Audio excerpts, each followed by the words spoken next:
Welcome in study time student जैसा कि हमने लास्ट लेक्चर में जब चैप्टर नंबर 10 में राउट्स लॉ को स्टडी किया था, जिसके अंदर हमने ये स्टडी किया कि राउट्स लॉ एक्सप्लेन करता है कि जब हम किसी सॉल्यूशन में सॉल्यूट को ऐड करते हैं तो उसका जो वेपर प्रेशर है वो डिक्रीज हो जाता है। आज हम इसी को कंटिन्यू करेंगे अपने फर्दर लेक्चर में। एक्चुअली ये पार्ट है कॉलिगेटिव प्रॉपर्टीज का। ये कॉलिगेटिव प्रॉपर्टी है जिसमें हम ये डिटरमिन करते हैं कि वो कौन सी फिजिकल प्रॉपर्टीज हैं जिनसे किसी सब्सटेंस की या किसी सॉल्यूशन की प्रॉपर्टीज में चेंज आता है। तो कॉलिगेटिव एक्चुअली जो वर्ड है वो यूज होता है उसके लिए, कलेक्टिव के लिए, या properties which changes properties which changes with या which depends on number of particles, not on the nature of particles।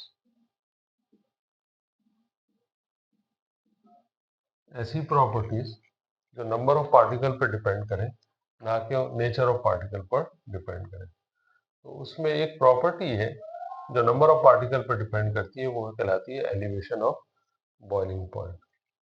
ये क्या चीज़ है, इसको समझने से पहले एग्जाम्पल अगर आप समझ लें, जैसे कि हम एग को जब बॉईल करते हैं तो सम टाइम आपने देखा होगा उसमें थोड़ा सा हम सॉल्ट जो है वो ऐड कर देते हैं।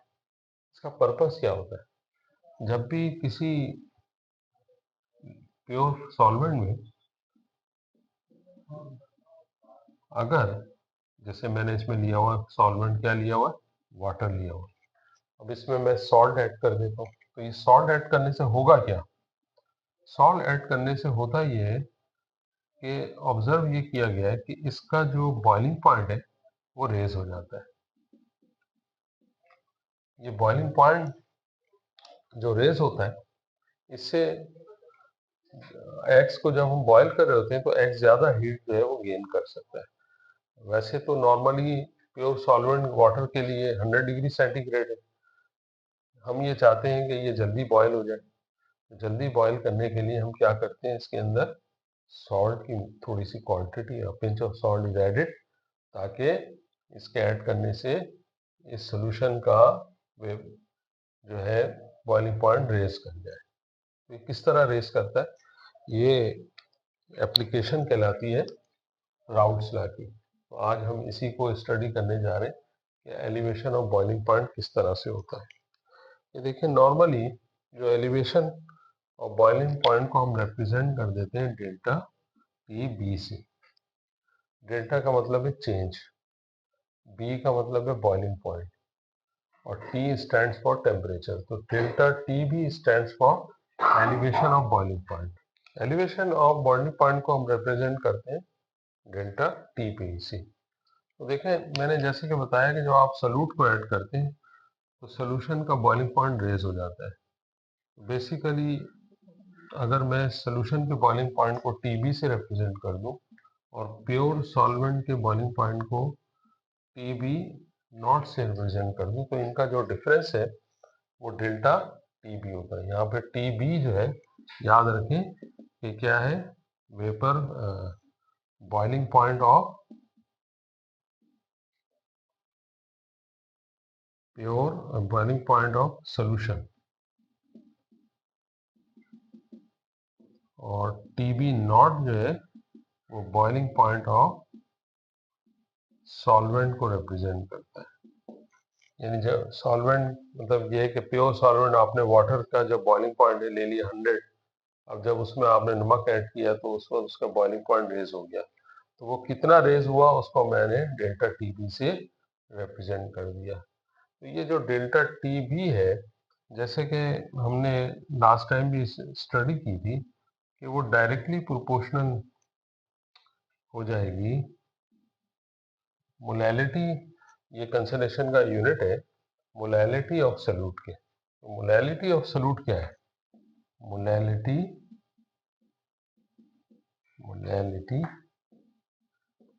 Of solute. तो मोलैलिटी ऑफ सॉल्यूट जो है वो दरअसल एक यूनिट ऑफ कंसंट्रेशन है और उसका सिंबल जो है वो एम है। ये मोलैलिटी जो है क्या होती है? मोल्स ऑफ सॉल्यूट पर किलोग्राम ऑफ सॉल्वेंट। तो हम मोलैलिटी ऑफ सॉल्यूट को रिप्रेजेंट कर सकते हैं moles of solute divide by kilogram of solvent से। तो नॉर्मली जो मोल्स होते हैं वो सॉल्यूट के वेट के इक्वल होते हैं। तो weight of solute over molecular weight of solute, W2 over M2। तो W2 रिप्रेजेंट करता है सॉल्यूट के वेट को और M2 रिप्रेजेंट करता है सॉल्यूट के मॉलिक्यूलर वेट को। और नीचे जो है मैंने जैसे कि लिखा है किलोग्राम ऑफ सॉल्वेंट, तो इसको मैं W1 से रिप्रेजेंट कर देता हूँ। तो अगर मैं इस प्रोपोर्शनलिटी के साइन को यहाँ से रिमूव कर दूं, तो ये रिमूव करने पे एक हम कांस्टेंट यहाँ पर ऐड कर देते हैं। इस कांस्टेंट को कहते हैं molar boiling point constant Kb, और ये मल्टीप्लाई हो जाता है किसके? m से। इसको इक्वेशन नंबर 1 दे दें या इसी तरह रहने दें। तो Kb के साथ जी जो स्मॉल m है, तो ये मोलैलिटी है सॉल्यूट की। तो जैसे कि मैंने बताया कि मोलैलिटी क्या है? W2 over M2 over W1, W2 over M2 over W1। तो हमारी यहाँ रिक्वायरमेंट क्या है? हमारी रिक्वायरमेंट ये है कि हम यहाँ पर मॉलिक्यूलर वेट फाइंड करना चाहते हैं एलिवेशन ऑफ बॉइलिंग पॉइंट की मदद से। तो इसको हम रीअरेंज करेंगे इस तरीके से।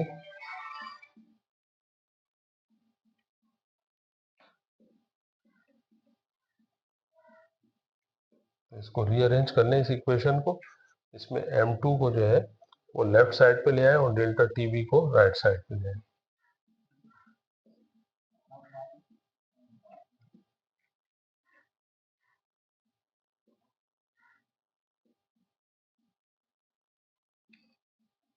इस इक्वेशन से हम मॉलिक्यूलर वेट सॉल्यूट का फाइंड कर सकते हैं अगर हमें एलिवेशन ऑफ बॉइलिंग पॉइंट की वैल्यू फाइंड हो।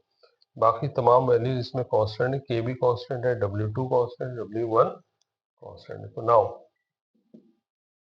फ्रीजिंग पॉइंट जिसके ऊपर कोई भी लिक्विड जो है वो फ्रीज हो जाता है उसको हम फ्रीजन। डिप्रेशन का मतलब ये होता है कि उसमें कोई कमी आ गई। तो कमी किस वजह से आई?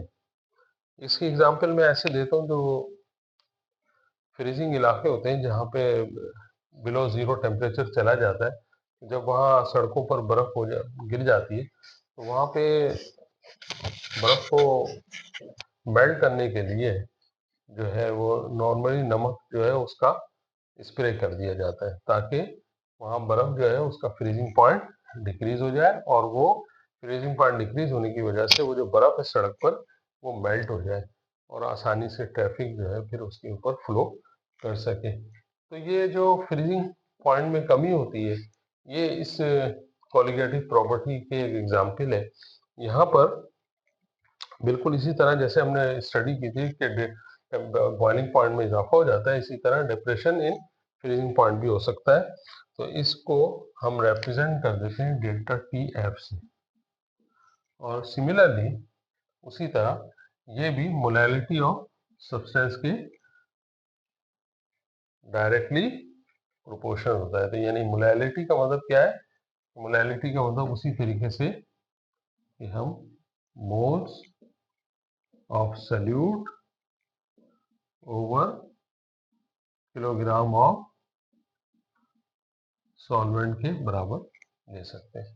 तो सॉल्यूट के मोल्स जो है वो आपको भी मैंने जैसे कि बताया W1 W2 ओवर M2, और किलोग्राम ऑफ सॉल्वेंट को हम रिप्रेजेंट करते हैं W1 से। तो अब यहाँ प्रोपोर्शनलिटी का साइन है, इस प्रोपोर्शनलिटी के साइन को अगर हम रिमूव कर दें तो यहाँ कांस्टेंट हम यूज करेंगे और इस कांस्टेंट को हम रिप्रेजेंट करते हैं के एफ से टाइम्स के एफ क्या है, molar freezing point depression constant. तो अगर ये मोलैलिटी की वैल्यू मैं इस एक्सप्रेशन में डिस्ट्रीब्यूट कर दूं तो ये हो जाएगा W2 over M2 divide by W1। इसको रीअरेंज करना पड़ेगा ताकि हम M2 की वैल्यू फाइंड कर सकें।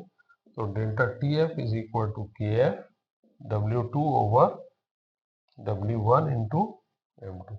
हमारा पर्पस जो है वो फ्रीजिंग पॉइंट डिप्रेशन की मदद से मॉलिक्यूलर वेट ऑफ सॉल्यूट को फाइंड करने का है। तो लिहाजा मैं अगर इसको रीअरेंज कर दूं तो ये M2 जो डिवाइड हो रहा है इसको लेफ्ट साइड पर आप मल्टीप्लाई में ले आए और डेल्टा TF को राइट साइड पे लेके चले जाएं। तो ये कुछ इस तरह से हो जाएगा।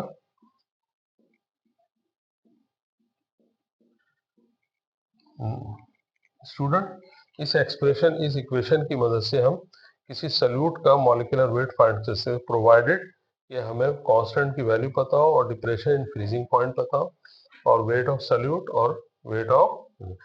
एक बात का याद रखिए, जो सबस्क्रिप्ट में 2 है ये सॉल्यूट को रिप्रेजेंट करता है और जो सबस्क्रिप्ट में 1 है ये सॉल्वेंट को रिप्रेजेंट करता है।